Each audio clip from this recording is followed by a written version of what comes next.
नमस्कार दोस्तों, स्वागत करती हूँ आपका। किसी गांव में एक किसान रहता था। उसकी फसल पाले के कारण बर्बाद हो गई थी। उसके घर में अन्न का एक दाना भी नहीं बचा था।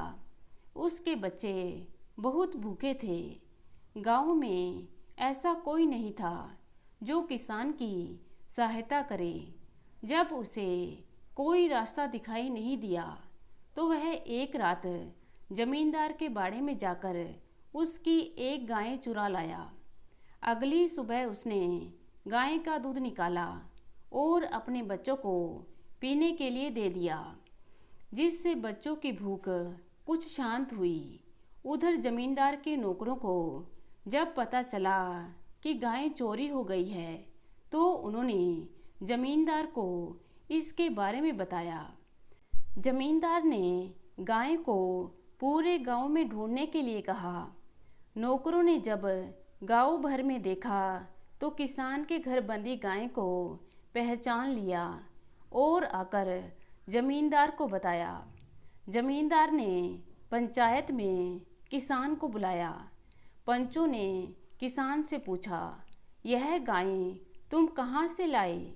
किसान ने उत्तर दिया, इसे मैं मेले से खरीद कर लाया हूँ। पंचों ने बहुत घुमा फिरा कर सवाल किया, किंतु किसान इसी उत्तर पर डटा रहा। फिर पंचों ने जमींदार से पूछा, यह गाय आपकी है? जमींदार ने किसान की ओर देखा तो किसान ने अपनी आंखें नीची कर ली। तब जमींदार ने कहा, पंचों, मुझसे भूल हुई है, यह गाय मेरी नहीं है। पंचों ने किसान को दोष मुक्त कर दिया।